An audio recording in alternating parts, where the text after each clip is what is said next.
Here's a little more of an in-depth look at the human aura deck that was made.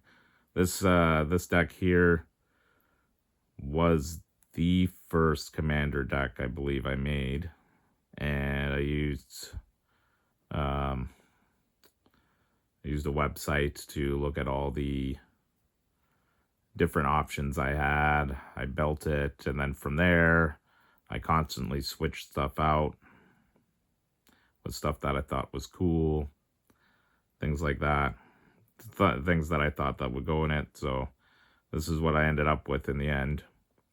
For a commander, we got Siona, captain of the Pyleas. When she enters the battlefield, we're going to look at the top 7 cards of our library.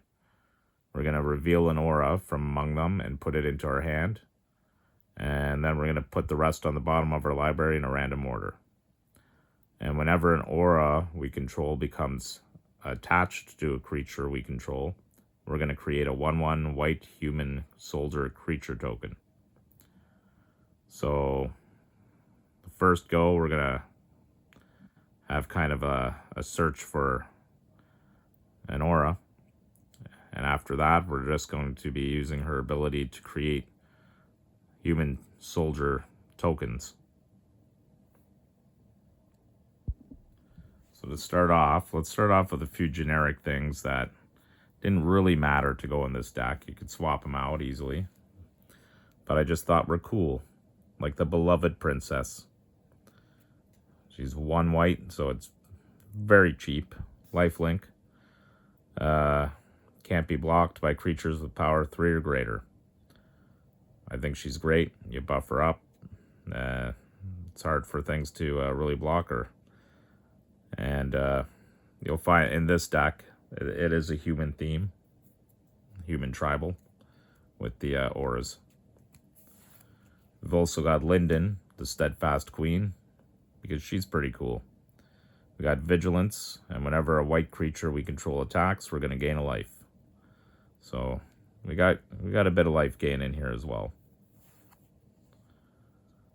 We've got an Unruly Mob, because whenever another creature we control dies, and we got a lot. If we're going to be making a lot of 1/1 humans, we may be chump blocking a lot of the time. So whenever a creature we control dies, we're going to put a +1 counter on the Unruly Mob.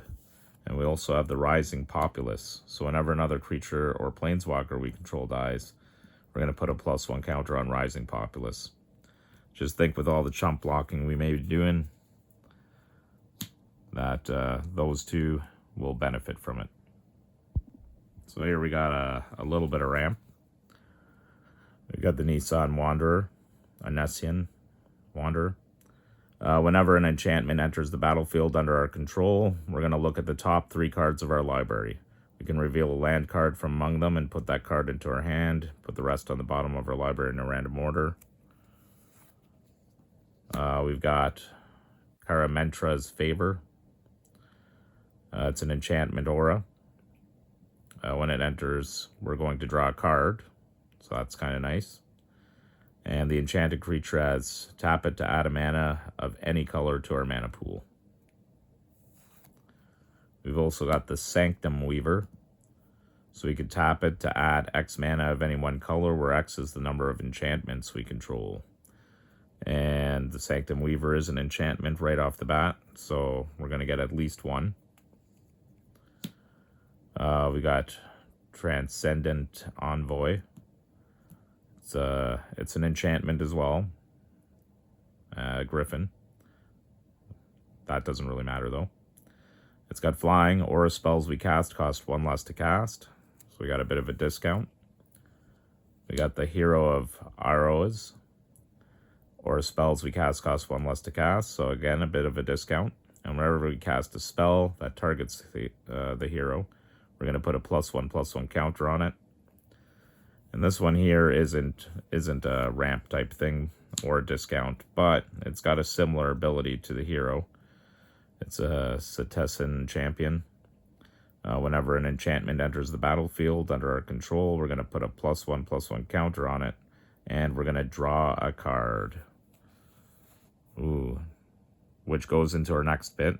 We're going to see what things draw us cards. So this card does. So what other cards draw us cards here? We've got the Mesa Enchantress.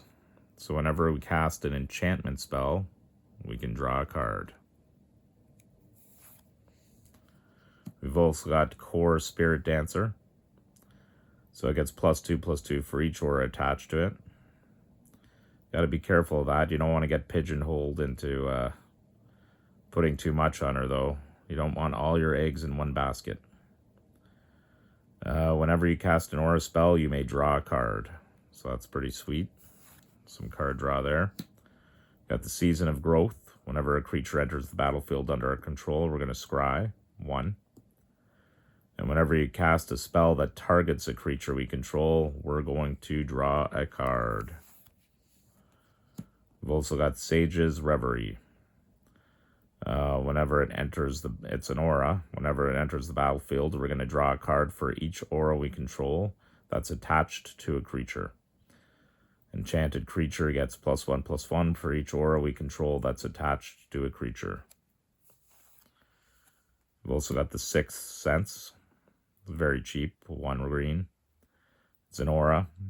And enchanted creature has, whenever this creature deals combat damage to a player, we can draw a card. As well as the Snake Umbra. Enchanted creature gets +1/+1 and has, whenever this creature deals combat damage to an opponent, you can draw a card. It's also got Totem Armor, which is pretty nice. So if the enchanted creature would die, or I mean, if it would be destroyed, instead remove all damage from it and destroy the aura.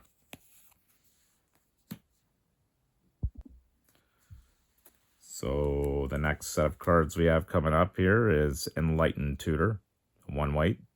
So we could search our library for an artifact or enchantment card. I think there's only 1 artifact in here. You don't really want to search for it. You want to search for an aura enchantment. And you can reveal that card to all players. Then you shuffle your library and put the revealed card on top of it. We've also got Heliod's Pilgrim. When it enters the battlefield, we can search our library for an aura card, reveal it, put it into our hand, then shuffle. We've also got the Ironclad Slayer. When it enters the battlefield, we can return target aura or equipment from our graveyard to our hand. Again, no equipment in here. So we're going to go for an aura. We've got the Tragic Poet. So we can tap it to sack it, and we can return target enchantment card from our grave to our hand. So we could snag something back, just like the Slayer. And we've got the Hall of Heliod's Generosity. We can tap it for mana, but the important thing is, if you pay 1 and white and tap it, we could put a target enchantment card from our grave on top of our library. Speaking of bringing things back, we've got a Bereaved Survivor. So when another creature we control dies, we can transform it. And it turns into a Dauntless Avenger. When the Avenger attacks, we're going to return target creature card with mana value 2 or less from our grave to the battlefield, tapped and attacking. We've also got the Sanctifier on Vec. It's got protection from black and red. When it enters the battlefield, we're going to exile all cards that are black or red from all graveyards. If a black or red permanent, spell, or card not on the battlefield would be put into a graveyard, we're going to exile it instead. We don't really care about that. The opponents will, though, because we're using white and green. We've got Ashes of the Abhorrent. Players can't cast spells from graveyards or activate abilities of cards in graveyards. This will still work with getting stuff out of your grave to put in your hand or on top of your library. So I'll be alright, and whenever a creature dies, we gain a life. And we've got the Weathered Runestone for those decks that are taking stuff from the grave. So non-land permanent cards in graveyards and libraries can't enter the battlefield, and players can't cast spells from graveyards or libraries. So we got to be kind of careful with this one. We wouldn't be able to use our bereaved survivor per se, but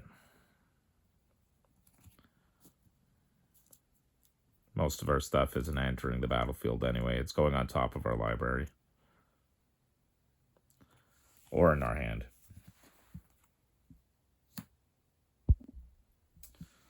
So with all these enchantments, we've got Destiny Spinner.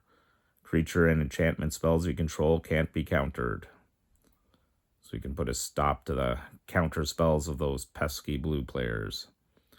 We could also play 3 and a green. Target land you control becomes an XX elemental creature with trample and haste until end of turn, where X is the number of enchantments you control. That just gives us options. Probably not going to do that. We've also got Inspire Awe. So we can prevent all damage that would be dealt this turn except combat damage that would be dealt by enchanted creatures and enchantment creatures. And we get to scry 2. So it's like fog, one-sided fog. We've also got a one-sided board wipe. We got Winds of Wrath. So we can destroy all creatures with no enchantments on them. Those creatures cannot be regenerated this turn. So unfortunately, you'll lose any of your creatures that aren't enchanted, but you can take out quite a bit of the opponent's creatures, provided they're not playing enchantments. We've also got Settle the Wreckage, because it's fun. So we can exile all attacking creatures target player controls. That player may search his or her library for that many basic land cards, put those cards onto the battlefield tapped, then shuffle their library. I really like this when somebody goes all out on you.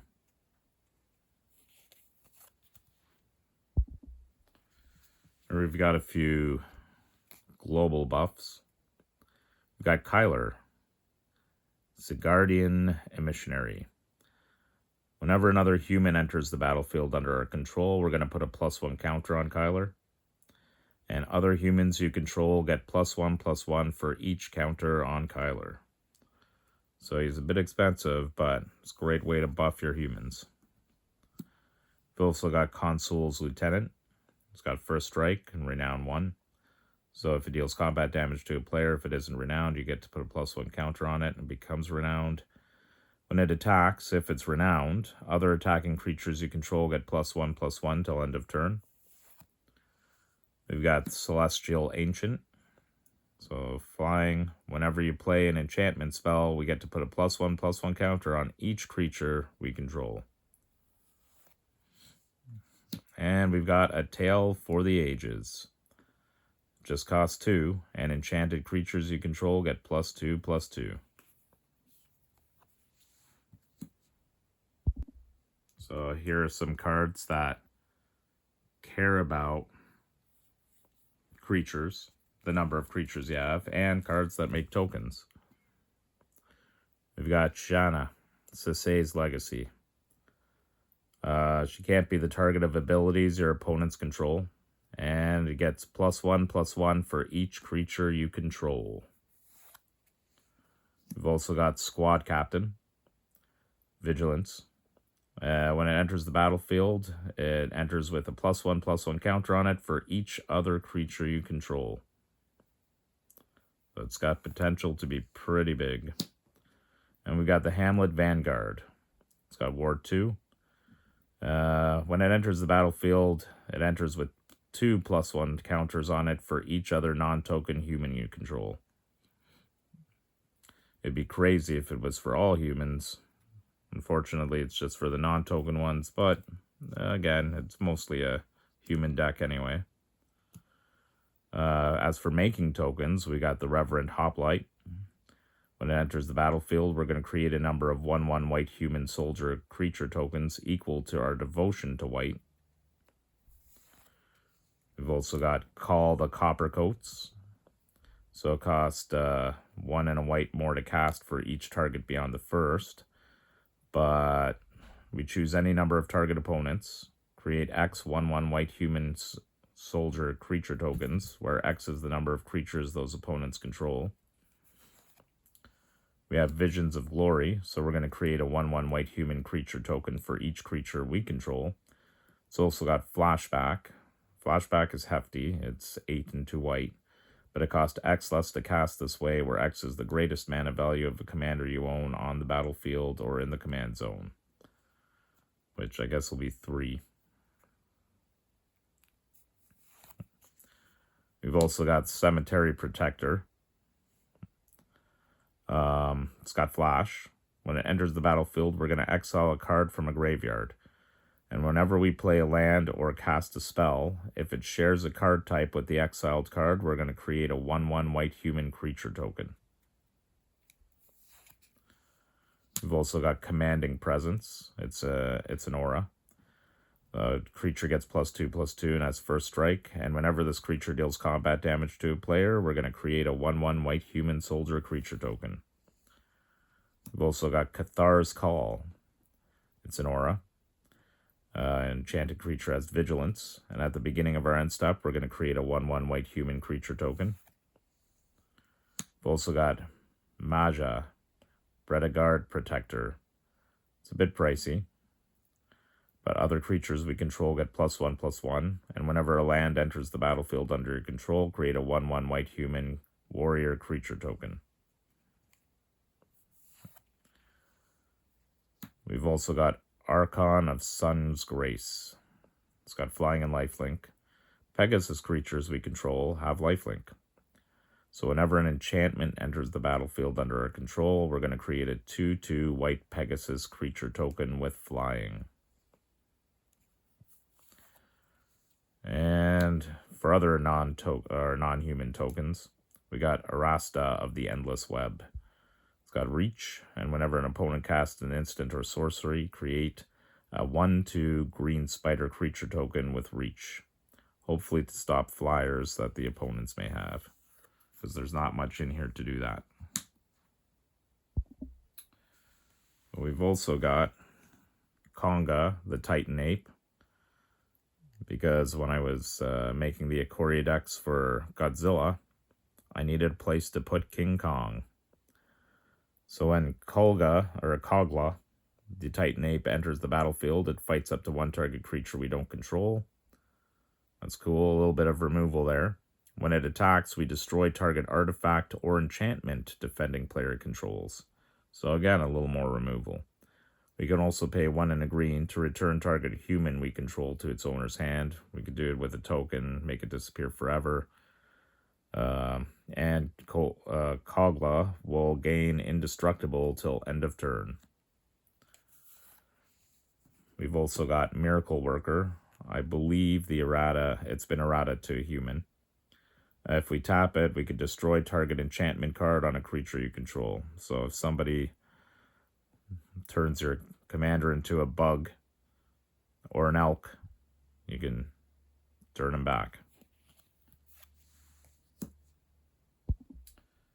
So here's some more auras we've got in this deck. We've got Daybreak Connerat.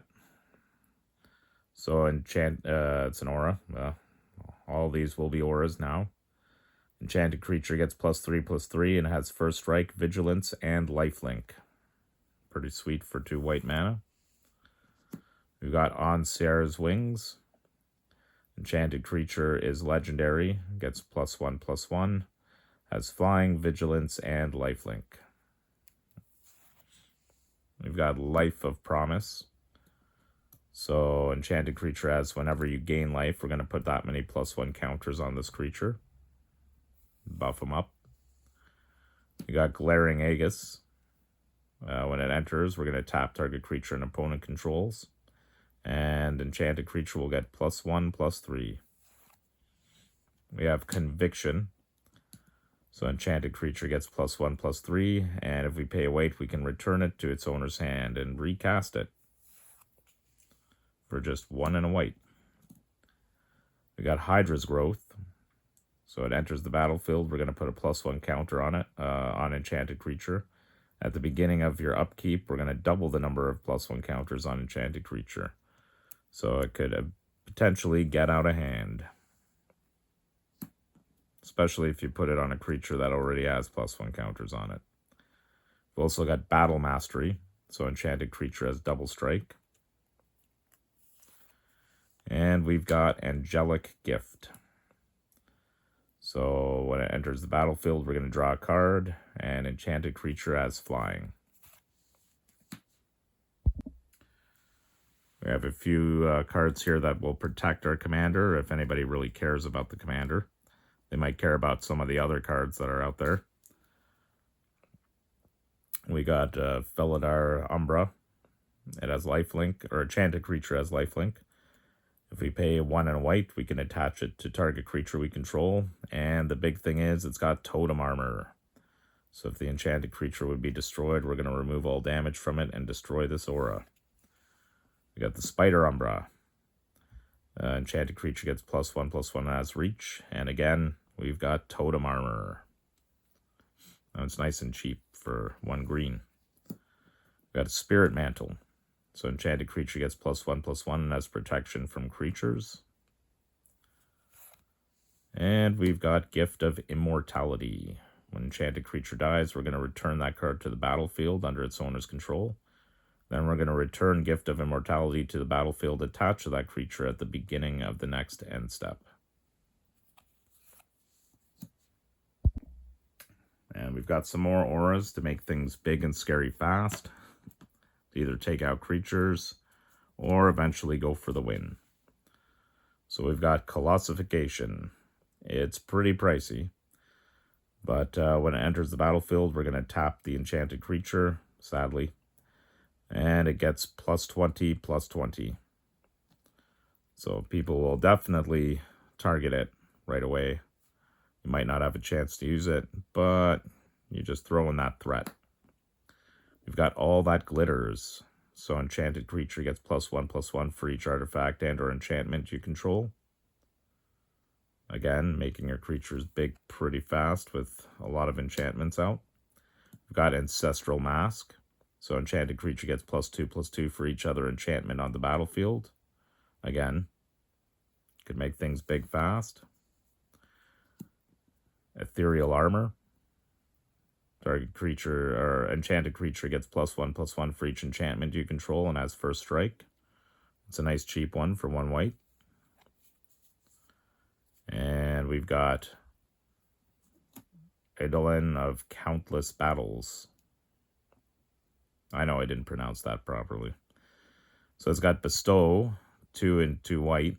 If we cast this card for its Bestow cost, it's an aura spell with Enchant Creature. Becomes a creature again if it's not attached to that creature. So it and enchanted creature each get +1/+1 for each creature you control and +1/+1 for each aura you control. And to go in for some wins, we've got some trample here. So we got an Armadillo Cloak. Enchanted creature gets +2/+2 and has trample, and whenever enchanted creature deals damage, you gain that much life. We've got Unflinching Courage. Enchanted creature gets +2/+2 and has trample and lifelink. Basically the same thing. And we've got Rancor. For 1 green, enchanted creature gets +2/+0 and has trample. And whenever Rancor is put into a graveyard from the battlefield, we get to return it to our hand. So a lot of that trample is really important when you make your things big. That way you can get that damage through and win. You will be making big scary creatures and just going, or you can go real wide if you're able to make a ton of the tokens out there. So I hope it gave some ideas, and I hope you enjoyed it. And thank you.